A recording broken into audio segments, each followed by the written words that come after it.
السلام علیکم. Hello every one. میں اظہر گھاوٹی. بھارت ستہ لائیو پر آپ سبھی کا سواگت ہے. آج بھارت دیش ہی نہیں بلکہ پوری دنیا کرونا وائرس کی مہاماری سے جوجھ رہی ہے اور اس کی تباہ کاریاں اس کے سامنے بڑے بڑے سپر پاور دیش بے بس اور لاچار کھڑے موت کا تماشا دیکھ رہے ہیں. جتنا ہم سمجھتے ہیں اس سے کہیں زیادہ احتیاط کرنے کی ضرورت ہے. لاک ڈاؤن کا پوری طرح خیال رکھیں. سوشل ڈسٹنسنگ کا پوری طرح خیال رکھیں. جو ہدایات جو انسٹرکشن ڈاکٹرز کی طرف سے ایکسپرٹس کی طرف سے دیے جا رہے ہیں ہم پوری طرح اس کا پالن کریں، کیونکہ یہ بیماری بہت ہی زیادہ خطرناک ہے. اس کی تباہ کاریاں، اس کے نقصانات ہم سب کے سامنے ہیں. اپنی ریلیجیس آستھاؤں کا پورا سمان کریں، لیکن یہ یاد رکھیں کہ اپنے جان کی حفاظت اور اسی طرح انسانوں کے جان کی حفاظت یہ سبھی دھرموں کا سب سے پہلا ادیش ہے. میں سبھی دیش واسیوں کا دل سے شکریہ ادا کرنا چاہوں گا کہ انہوں نے اپنے دھارمک کاریہ کرموں کو، اپنے ریلیجیس فیسٹیولز کو لاک ڈاؤن کے چلتے سوشل ڈسٹنسنگ کا پالن کرتے ہوئے اپنے گھروں میں رہ کر ہی ساجھا کیا. پھر چاہے وہ رام نومی ہو، گڑی پاڑوا ہو، یا شب معراج ہو، یا شب برات ہو. میں پھر ایک بار ان لوگوں کا لاک ڈاؤن اور سوشل ڈسٹنسنگ کا پالن کرتے ہوئے اپنے تہواروں کو ساجھا کرنے کے لیے دل سے شکریہ ادا کرتا ہوں. اب چونکہ مسلم سماج کا ایک بہت بڑا مہینہ جسے پوتر مہینہ، پوتر رمضان، مقدس مہینہ، مبارک مہینہ سمجھا جاتا ہے، وہ شروع ہونے جا رہا ہے. اب لاک ڈاؤن کے چلتے کس طرح اس مبارک مہینے کو سیلیبریٹ کیا جائے، آج کی اس ہماری پیشکش میں ہم اسی پر چرچا کریں گے. اس وشے پر چرچا کرنے کے لیے ہمارے ساتھ ہیں ایک بہت ہی خاص مہمان، جمعیت علماء ہند کے شہر صدر مفتی سہیل قاسمی صاحب. مفتی صاحب، بھارت ستہ لائیو میں آپ کا بہت بہت سواگت. تہہ دل سے ہم آپ کا استقبال کرتے ہیں. مفتی صاحب، آج کے جیسے حالات ہیں وہ کسی سے ڈھکے چھپے نہیں ہیں. اس سچویشن میں ہندوستانیوں سے، دیش واسیوں سے، خصوصاً مسلم سماج سے کیا اپیل کرنا چاہیں گے، اور اس پوتر مہینے کو، اس مبارک مہینے کو کس طرح سیلیبریٹ کیا جائے جس سے لاک ڈاؤن کا بھی پالن ہو سکے، سوشل ڈسٹنسنگ کا بھی پوری طرح خیال رکھا جا سکے؟ کس طرح اس مبارک مہینے کو مسلمان سیلیبریٹ کریں؟ یہ میرا پہلا سوال آپ سے. السلام علیکم ورحمۃ اللہ. سب سے پہلے میں بھارت ستہ کی ٹیم کا بہت بہت دل سے ان کا شکریہ ادا کرنا چاہوں گا کہ اس اہم موضوع پر بات کرنے کے لیے انہوں نے مجھے موقع دیا. اب اس کے بعد میں اپنے تمام ویورز کی طرف متوجہ ہوں. میں سب سے پہلے اپنے پورے ملک کے باشندوں سے، دیش واسیوں سے، جس میں خاص طور پر مسلمان، ان سے بہت اہم اپیل کرنا چاہتا ہوں. ہم سب جانتے ہیں کہ یہ جو بیماری ہے، اس بیماری نے پوری دنیا میں ایک ہاہاکار مچا ہوا، برپا کر دیا ہوا ہے. ہم دیکھ رہے ہیں کہ سارے گھروں کے لوگ، بڑے بڑے کاروباری اور بڑے بڑے بزنس مین اور اسی طریقے سے بڑے بڑے لوگ اپنے اپنے دروازوں تک سیمت ہو کر رہ گئے ہیں. اس لیے اس کی اہمیت کو ہم سمجھیں. یہ بیماری نہایت خطرناک ہے. اس لیے سب سے پہلے جس چیز کی ہمیں پابندی کرنی ہے، جس چیز کا ہمیں اہتمام کرنا ہے، وہ یہ ہے کہ ہم اپنے دروازوں تک رہیں، یعنی اپنے گھروں میں رہیں، گھروں تک محدود رہیں. اس لیے کہ نبی علیہ السلام کے زمانے میں، آپ علیہ السلام کے صحابہ کے زمانے میں بھی ایک دفعہ ایسی بیماری پھیلی تھی جسے طاعون کہا گیا. مصر کے علاقے میں پھیلی تھی. حضرت عمر رضی اللہ عنہ خلیفہ تھے. حضرت عمر رضی اللہ عنہ نے اس مصر کے علاقے کے گورنر حضرت عمر ابن عاص رضی اللہ عنہ سے پوچھا کہ اس بیماری کا توڑ کیا ہے، اس بیماری کا علاج کیا ہے. تو انہوں نے جواب میں یہ کہا کہ کہ اس بیماری کا علاج صرف یہ ہے کہ لوگ اپنے گھروں میں رہیں، لوگ اپنے گھروں تک محدود رہیں۔ چنانچہ 3 دن تک لاک ڈاؤن کیا گیا، اور اس لاک ڈاؤن کا نتیجہ یہ ہوا کہ وہ بیماری جو بہت اپنے عروج پر پہنچ گئی تھی وہ بیماری ختم ہوئی۔ اسی طریقے سے اگر یہ ہماری اور یہ بیماری جو اس وقت میں چل رہی ہے، اگر ہم نے بھی اس کا فیس اور اس کا مقابلہ اس طور پر کیا کہ ہم اپنے گھروں میں رہے، تو یقیناً یہ بیماری بھی جو ہے جلد از جلد ختم ہو جائے گی۔ ہمارا بھارت کیا، پوری دنیا اس بیماری سے آزاد ہو جائے گا، اور پھر ہم پرانے دن جیسے ہم پہلے آزاد رہا کرتے تھے ایسے ہی آزادی واپس سے ہمیں میسر آئے گی۔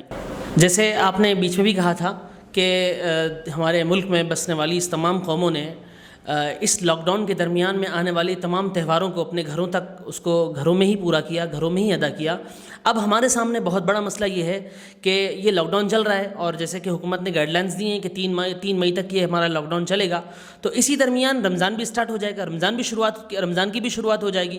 اور رمضان چونکہ مسلمانوں کے نزدیک 12 مہینے میں سب سے زیادہ پوتر اور سب سے زیادہ قابل احترام اور سب سے زیادہ عزت کے لائق مہینہ ہے، چونکہ یہ مہینہ جہاں تک اس کا احترام ہے، اس کے ساتھ ساتھ اس مہینے میں مسلم سماج کے پاس، ہمارے اپنے سماج میں عبادتوں میں اضافے کا بھی ایک خاص طور پر رواج رہا ہے، اور بلکہ اللہ پاک کا حکم بھی ہے، کیونکہ یہ مہینہ قرآن پاک کا نزول اس مہینے میں ہوا۔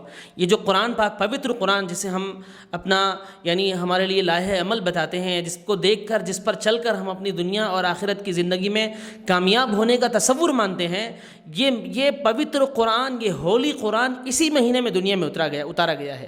اور یہ یعنی آسمان دنیا سے پہلے جو آسمان ہے وہاں سے آسمان دنیا تک، ہمارے آسمان تک، یہ پورا قرآن جو ہے اسی مہینے کے اندر شب قدر میں اتارا گیا، پھر وقت ضرورت ہمارے لیے دنیا میں اس کو تھوڑا تھوڑا اتارا گیا۔ اس لیے یہ مہینہ خاص طور پر عبادتوں کے زیادہ کرنے کا اور اسی طریقے سے قرآن پاک کے بہت اہتمام سے پڑھنے کا مہینہ ہے۔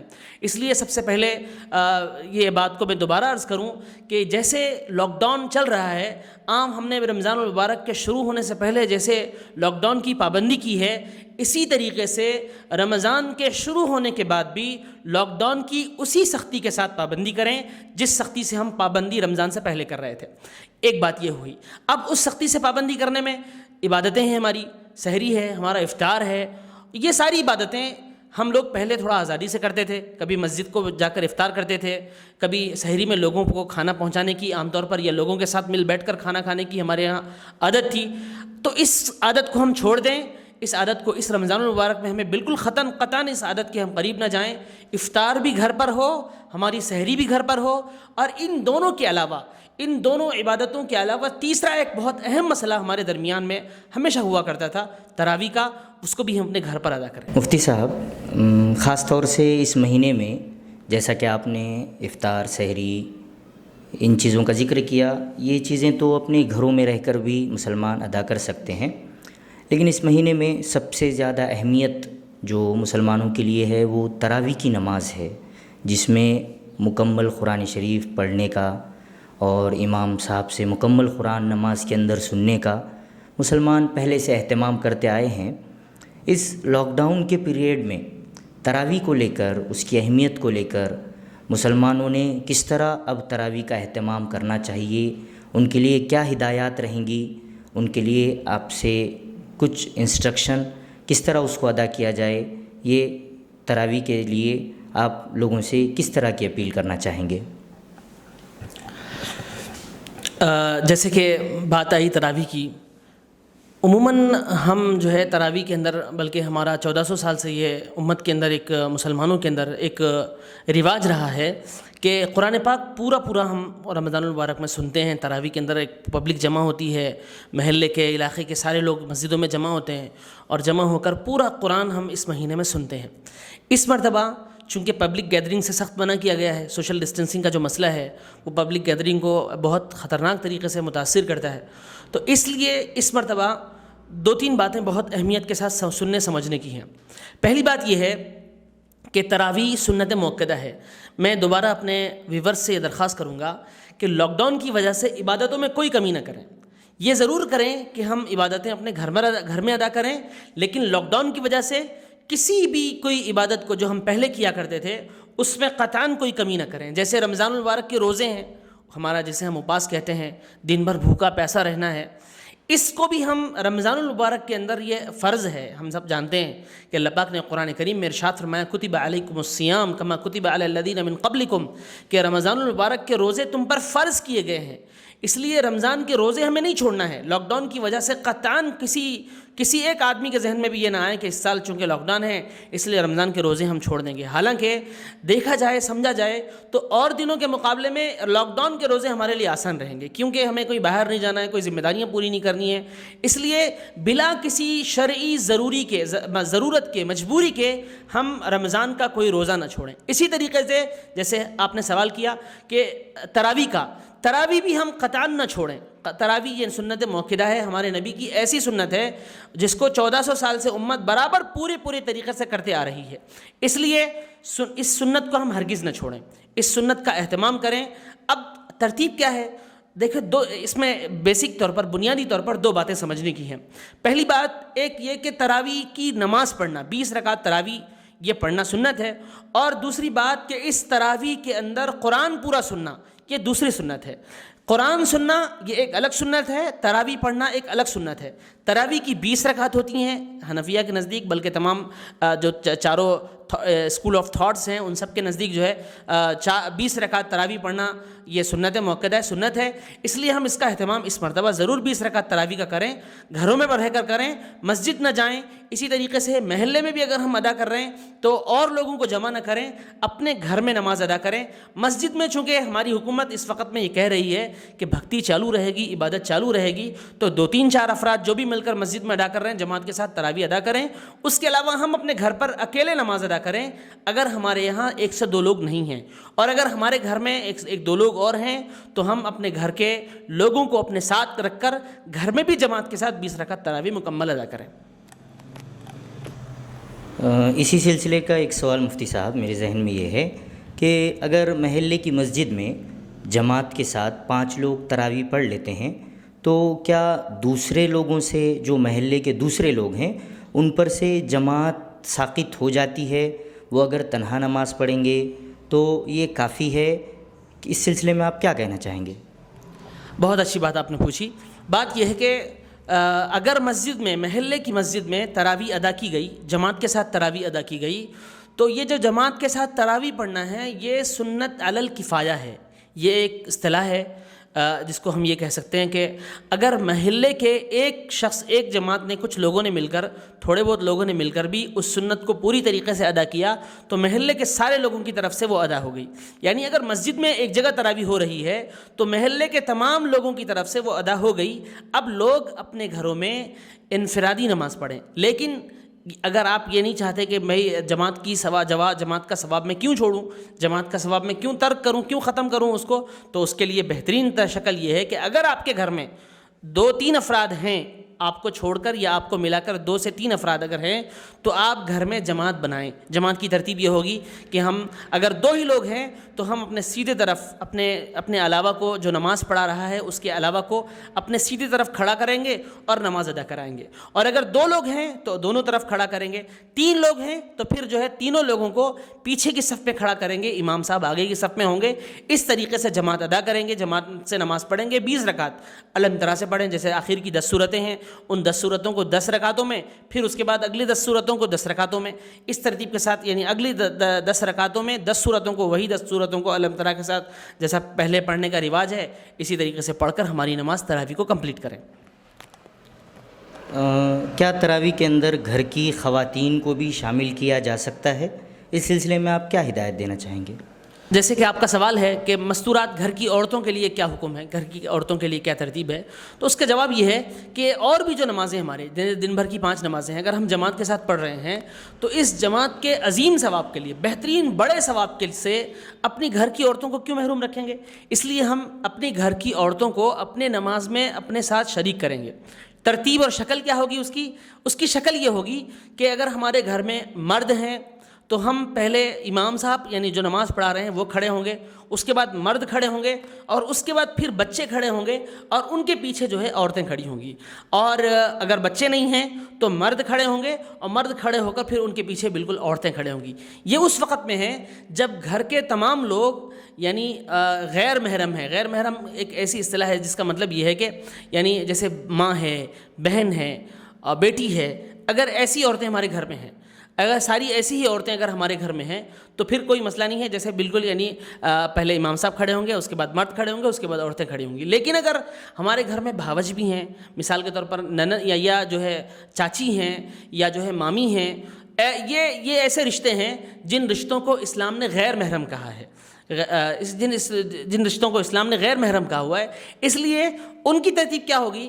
اگر ایسی عورتیں ہمارے گھر میں ہیں, جیسے مثال کے طور پر نماز پڑھانے والا دیور ہے, نماز پڑھانے والا جیٹھ ہے, اور پیچھے پڑھنے والی ان کی بھاوج ہے, تو اس کی شکل یہ ہے کہ وہ ایک پردہ بیچ میں بنا لیں, ایک پردہ بیچ میں آڑے کر لیں, اور اس کے پیچھے جو ہے ہماری گھر کی ساری خواتین نماز پڑھیں. اگر پردہ نہیں ہے تو دروازے کے دیوار کے اس طرف جو ہے مرد کھڑے ہوں گے, دیوار کے اندر کی طرف عورتیں کھڑی ہوں گی. اس ترتیب کے ساتھ ہماری عورتوں کو بھی ہم نماز میں شامل کریں, عام نمازوں میں بھی, اور اسی طریقے سے تراویح کی نماز میں بھی. تراویح بھی چونکہ سنت ہے, اور تراویح کو اگر ہم جماعت کے ساتھ نماز ادا کر رہے ہیں, گھر میں ادا کر رہے ہیں, تو اس میں بھی اپنی خواتین کو ضرور اپنے ساتھ رکھیں, اپنی نماز میں شامل رکھ کر ان کا ثواب ہم اضافہ کریں ان کے ثواب میں.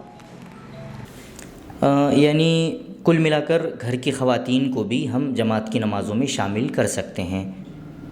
مفتی صاحب, ایک اور سوال یہ ہے جو ہمارے لوگوں کی طرف سے آ رہا ہے کہ اگر کوئی پڑھانے والا نہیں ملتا ہے, کوئی امام نہیں ملتا ہے, تو اس صورت میں کچھ لوگ یہ کہہ رہے تھے کہ ہم جو ہے آن لائن قرآن چالو کر کے یا ٹیپ ریکارڈر کے ذریعے یا موبائل کے ذریعے سے قرآن کا پارہ چالو کر کے اس کے پیچھے تراویح پڑھ سکتے ہیں کیا؟ یہ کچھ لوگوں کی یعنی ایسی بات بھی سامنے آئی, اس کے لیے ضروری تھا کہ اس کا بھی خلاصہ آپ کے ذریعے سے لوگوں تک پہنچے. جی, سوال بہت عمدہ ہے. بات یہ ہے کہ تراویح کے اندر یہ بات بہت ضروری ہے, تراویح ہی نہیں تمام نمازوں میں صرف آواز کا پہنچنا کافی نہیں ہے. نمازوں کی ترتیب شریعت کے اندر یہ ہے, یہ بتائی گئی ہے, جو شریعت نے جو فقہ جو اسلامک لاء میں دیا گیا ہے, اس اسلامک لاء میں حدیثوں کے ذریعے سے یہ بات بتائی گئی ہے کہ صفوں کا ملا ہوا ہونا ضروری ہے. جیسے اگر ہم 2 صف ہیں, 3 صف پڑھ رہے ہیں, مثال کے طور پر عام لاک ڈاؤن سے پہلے جب جو حالات تھے اس حساب سے میں سمجھانے کی کوشش کر رہا ہوں کہ اگر 3 صف مل رہے تھے, نماز پڑھ رہے تھے, 4 صف نماز پڑھ رہے تھے, اس کے بعد پھر اتنا لمبا راستہ ہوا, ایک لمبا گیپ ہوا, اس لمبے گیپ کے بعد پھر ایک اور صف پیچھے کھڑی ہوئی, اتنا لمبا گیپ جس گیپ کے اندر راستہ بن سکے, گاڑیاں چل سکیں, یا اگر ندی جاری ہے تو وہاں سے کشتیاں چل سکیں, اتنا لمبا گیپ جس کو ہم ایک 7-8 فٹ 10 فٹ کا گیپ سمجھتے ہیں. اگر 7-8 فٹ کے گیپ کے پیچھے اگر کوئی کھڑے ہو کر نماز پڑھتا ہے تو ہمارے نزدیک یعنی تمام علماء, جو علماء حنفیہ کا جو اسکول آف تھاٹ ہے, ان کی طرف سے یہ بات بتائی گئی ہے. اس میں سارے علماء کرام نے اس بات کو لکھا ہوا ہے کہ وہ پیچھے پڑھنے والے لوگوں کی نماز نہیں ہوگی. چونکہ آن لائن نماز میں دنیا میں کہیں بندہ نماز پڑھ رہا ہے, جیسے مسجد میں ہماری نماز ادا ہو رہی ہے اور اس کی آواز ہمارے گھر تک پہنچ رہی ہے, وہ چاہے جس بھی راستے سے ہو, جیسے چاہے جو ہے فون کے ذریعے سے ہو, چاہے لاؤڈ اسپیکر کی آواز اتنی تیز کر دی گئی کہ وہ گھر میں آواز سنائی دے رہی ہے, یا کسی بھی طریقے سے اگر یعنی گھر تک آواز پہنچ رہی ہے اور ہمارے سامنے امام کی صف ملی ہوئی نہیں ہے, تو ہم نماز وہ ادا نہیں کر سکتے. ایسا ادا کرنے والے کی نماز نہیں ہوتی. اس لیے آن لائن کے پیچھے اگر ہم نماز اس کی آواز کی اقتدا کر کے اگر ہم نماز ادا کر رہے ہیں تو ہماری نماز نہیں ہوگی. اس کے علاوہ ایک اور سوال یہ ہے کہ بھئی اگر کسی نے ریکارڈر پر لگا دیا, مثال کے طور پر ٹیپ ریکارڈ پر کیسٹ چالو کر دی, یا فون میں کوئی قرآن پاک کا پارہ محفوظ تھا, اس قرآن پاک کے پارے کو لگا دیا اور پیچھے نماز پڑھ رہے ہیں, یا پہلے کسی امام حرم کی یا کسی اور بڑے امام کی ہم نے تراویح کی ان کی نماز لگا دی اور اس کے پیچھے نماز پڑھنے کی کوشش کر رہے ہیں, یہ تو بالکل درست نہیں ہے, یہ تو ہو ہی نہیں سکتا. کیونکہ آپ قرآن کسی فرد سے سن رہے ہیں, کسی چیز سے سن رہے ہیں, فون ہے یا ریکارڈر ہے, اس سے ہم قرآن پاک سن رہے ہیں, کوئی نماز پڑھانے والا نہیں ہے. تو اس لیے اس کے پیچھے تو نماز بالکل ہی نہیں ہوتی. باقی اگر کوئی بیچ میں یعنی آن لائن کے ذریعے سے ادا کرنا چاہے تو اس سے بھی بالکل نماز نہیں ہوگی.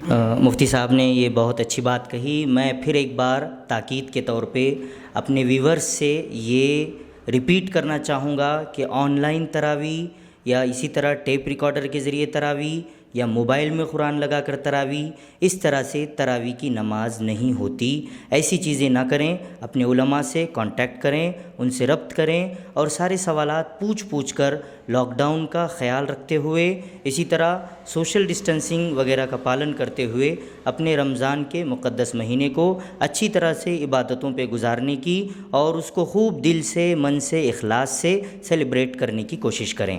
جیسا کہ رمضان میں عام طور پہ خاص طور سے مسلم سماج میں یہ رواج بھی رہا ہے کہ غریبوں کی امداد، غریبوں کا تعاون، جو بیوہ، مسکین، غریب لوگ ہیں، لوگ پہنچ کر ان کی امداد کرنے کی کوشش کرتے ہیں، ثواب کی نیت سے کہہ لیجئے یا اوپر والے کو راضی کرنے کی نیت سے کہہ لیجئے، لیکن اس کا ایک بہت اچھا رواج بہت زمانے سے مسلم سماج کے اندر رہا ہے۔ اب اس حالات میں، ان جیسے حالات میں، اس لاک ڈاؤن کے پیریڈ میں کس طرح سے اس کو کیا جائے، کس طرح سے اس نیک کام کو کیا جائے، یہ دیکھا گیا ہے کہ صرف مسلم سماج کے لیے نہیں بلکہ ادرس جو ہمارے دیش واسی ہیں، جو بھی پریشان حال ہے، عام طور پہ اس مہینے کو غمخواری کے مہینے کے طور پر مسلمان دیکھتے ہیں۔ اس میں بھوکا رہنا، روزہ رہ کر بھی یہی سبق دیا جاتا ہے کہ ہم ایک دوسرے کی بھوک پیاس کا، خاص طور سے بھوکوں اور پیاسوں کی بھوک پیاس کا ہم خیال کر سکیں۔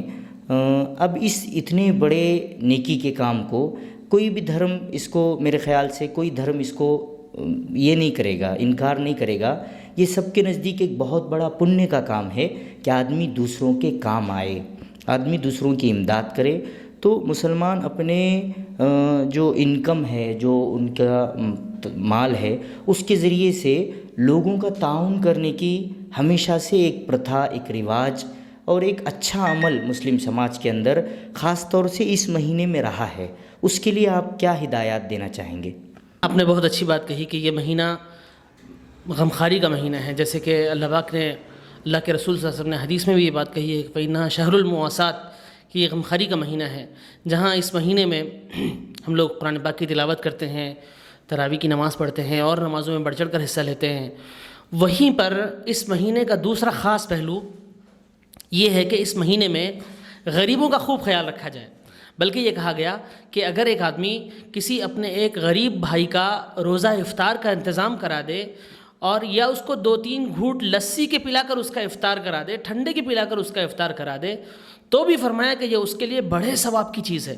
میں تفصیل میں نہیں جانا چاہوں گا حدیثوں کی، بس صرف اتنا ضرور کہوں گا کہ دو طرح کی غریبوں کی مدد کرنے کا ہمارے سماج میں ایک مزاج تھا، رواج تھا۔ ایک یہ تھا کہ ہم ہر دن افطار کی پارٹی کرتے تھے، دعوتوں کا اہتمام کرتے تھے، پبلک گیدرنگ کرتے تھے۔ اس سلسلے میں یہ کہوں گا کہ اس سال یہ ہرگز نہ کریں، کیونکہ افطار پارٹی کرنے میں عموماً ہم کو لوگوں کو ایک جگہ جمع کر کے کھانا کھلانے بلانا پڑتا تھا۔ اب یہ چونکہ سوشل ڈسٹینسنگ ضروری ہے اس بیماری سے بچنے کے لیے، اس لیے اس سے ضرور بچیں، لیکن یہ شکل بہت آسانی سے پورا ہو سکتی ہے کہ ہم کھانا بنائیں گھر پر، غریبوں کو کھانا تقسیم کرائیں۔ اب ہمارے یہاں گھروں میں یہ رواج تھا کہ افطار سے پہلے کھانا بنا کر غریبوں میں تقسیم کیا جاتا تھا، اس کو زور شور سے واپس سے اس کو شروعات کرائیں۔ اور دوسری بات یہ ہے کہ عام لوگ، جو عام انسان جو بھوکے ہیں، میں آپ کو یہ بات بتاؤں، کرونا مرض کے اس سلسلے میں ایک بہت اہم بات حدیث شریف کی کچھ دن پہلے نظر سے گزری کہ کرونا کی بیماری سے جو موت ہے وہ نہایت بری موت ہے۔ ہم سب جانتے ہیں کہ اس کو نہ غسل دینے آتا، نہ اس کو نہلانے آتا، نہ ہی اس کی نماز جنازہ قریب سے پڑھنا ممکن ہے، نہ اسے قریب سے یعنی چوما جا سکتا، نہ اس کو اپنے سینے سے لگایا جا سکتا، اتنی ساری باتیں، نہ ہی اس کو کندھا دیا جا سکتا۔ کتنی بری موت ہے، اللہ پاک سارے انسانوں کو اس سے بچائے۔ اس لیے بری موت ہے۔ حدیث شریف کے اندر آتی بات کہ بری موت سے بچنے کا ایک بہترین نسخہ ہمارے نبی نے دیا ہے۔ کیا فرمایا کہ جو شخص صدقہ کرتا ہے، جو شخص غریبوں میں خاص طور پر تعاون کرتا ہے، غریبوں کی غربت کو دیکھ کر ان کے کھانے کا انتظام کرتا ہے۔ ہمارے نبی کی ایک دم، یعنی جس وقت آپ مدینہ میں پہلے گئے تھے، آپ کا پہلا سبق، یوں کہہ لیجئے آپ کا ٹائٹل جو تھا وہ یہ تھا کہ اے لوگوں میں سلام پھیلاؤ، لوگوں میں پیار محبت کو بڑھاؤ، غریبوں کو کھانا کھلاؤ۔ صلو باللیل کہ فرمایا کہ اطعموا الطعام، لوگوں میں کھانا کھلانے کا رواج آپ نے خاص طور پر یہ کہا ہے. اس لیے اور آگے بھی بہت سی باتیں کہی ہیں. اس لیے ہم اس مہینے کو خاص طور پر، اور جو دوسرے لوگ ہیں خاص طور پر یعنی جن کے یہاں پر کھانے کے لیے مسائل ہیں، پھر وہ چاہے جس دھرم کے ہوں، چاہے مسلمان ہوں چاہے غیر مسلم ہوں، سب تک پہنچانا. دیکھیے پڑوسی، ہمارے اسلام میں ایک کانسیپٹ ہے پڑوسیوں کی مدد کا، اور وہ کیا کہا گیا کہ 40 گھر ادھر، 40 گھر ادھر، 40 گھر ادھر، 40 گھر ادھر، یعنی چاروں طرف 40 گھر وہ ہمارے پڑوسی ہیں. اور پڑوسی کی مدد کرنا، فرمایا یہ اسلام کا کیا. حضرت جبرائیل علیہ السلام ہمارے نبی کے پاس آتے گئے، فرمایا ما زال جبرائیل یوصینی بالجار حتی ظننت انہ سیورثہ، کہ جبرائیل میرے پاس آتے گئے اور آ کر کہتے گئے پڑوسیوں کا خیال رکھو، پڑوسیوں کا خیال رکھو، پڑوسیوں کا خیال رکھو. ہمارے نبی نے فرمایا اتنا کہا کہ مجھے تو یہ لگنے لگا کہ اگر ہمارا انتقال ہو جائے تو ہماری مال کی میراث میں پڑوسیوں کا بھی حق ہوگا. اتنا سمجھایا. اور پڑوسیوں میں یہ کبھی نہیں کہا کہ نان مسلم ہو تو آپ اس کی مدد نہ کرو، ہرگز نہیں ہے. اس لیے ہم ضرور اپنے پڑوسیوں کا خیال، ہمارے نبی نے صاف فرمایا کہ وہ آدمی مومن نہیں ہے، مسلمان نہیں ہے جو رات کو پیٹ بھر کر کھا کے سو جائے اور اس کے پڑوس کے چند گھر، اس کے آس پاس رہنے والے کچھ لوگ بھوکے سو جائیں. فرمایا وہ آدمی مومن نہیں ہے، مسلمان ہی نہیں ہے. اس لیے اس بات کا خاص طور پر اہتمام کریں کہ ہم جہاں ہمارے گھر میں سارا راشن ہے، اس وقت میں لوگ ڈر رہے ہیں کہ پتہ نہیں فیوچر ہمارا جو ہے پتہ نہیں کب کھلے گا تو پھر نفع ہوگا یا نہیں ہوگا، اس لیے لوگ خرچ کرنے میں ڈر رہے ہیں. آپ ایک بات سمجھ لیجئے، خرچ کرنا یہ اللہ سے لینے کا ذریعہ ہے. ہمارے نبی نے صاف بتایا ہوا ہے، قسم کھا کے کہا ہمارے نبی نے، میں قسم کھاتا ہوں کہ جو آدمی مال کو غریبوں میں تقسیم کرتا ہے، مال کو غریبوں کو کھلاتا ہے اور وہ غریب ہوا ہو، یہ میں قسم کھا کے کہتا ہوں ایسا آج تک کبھی نہیں ہوا. ہمارے نبی کی قسم ہے.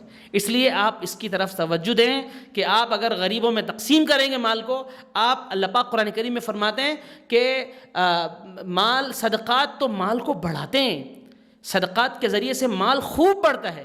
اس لیے آپ غریبوں میں ضرور تقسیم کریں.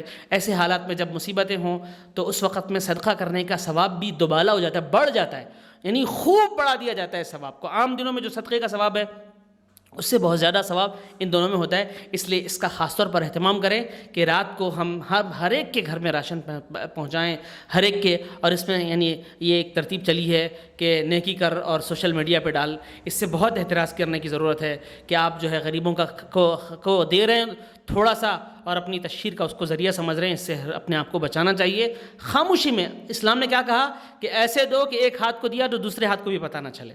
تو اس ترتیب کے ساتھ جو ہے ہم دیں اور غریبوں کا خاص طور پر خیال رکھیں، غریب مستحقین کا خاص طور پر خیال رکھیں. اور زکوٰۃ کے لیے جو گائیڈ لائنس آپ کے سامنے پہلے تھیں ان میں بھی پوری طریقے سے، یعنی جو پورے طور پر پوری توجہ کے ساتھ اپنے مال کی زکوٰۃ نکالیں اور مستحقین تک پہنچائیں. انہی چند باتوں کے ساتھ میں آپ کے سوال کا جواب کمپلیٹ کرتا ہوں. یہ تھے مفتی سہیل قاسمی صاحب، ہمارے ویورز کو بہت اچھی معلومات دے رہے تھے. میں بھارت ستہ لائیو سے جڑنے کے لیے مفتی سہیل قاسمی صاحب کا دل سے شکریہ ادا کرتا ہوں، اور اتنی اچھی معلومات کس طرح رمضان سیلیبریشن کیا جائے وہ ہمارے ویورز تک پہنچانے کے لیے ان کا بہت بہت شکریہ ادا کرتا ہوں. اگر آپ کے من میں بھی رمضان سیلیبریشن کو لے کر کچھ سوالات ہیں، کچھ مسائل ہیں، جو بھی سوال آپ کے من میں ہے، آپ ہمارے فیس بک پیج پر اس سوال کو رکھ سکتے ہیں. ہمارے ٹویٹر ہینڈلز کو آپ فالو کر سکتے ہیں. اسی طرح آپ ہمیں ای میل بھی کر سکتے ہیں. ہم کوشش کریں گے کہ آپ کے سوالات کا اسی طرح اسلامک اسکالرز کے ذریعے، مفتی صاحب کے ذریعے اس کا صحیح شریعت کی روشنی میں آپ تک جواب پہنچے. اور سوشل ڈسٹنسنگ، اسی طرح لاک ڈاؤن کا پالن کرتے ہوئے آپ کی رمضان کی عبادتیں اور رمضان کا سیلیبریشن بہت اچھا گزرے، عبادتوں میں گزرے. یہی چند باتوں کے ساتھ اسٹے ہوم اور اسٹے سیف، اس اپیل کے ساتھ میں آج کی اس خصوصی پیشکش کو یہیں ختم کرتا ہوں.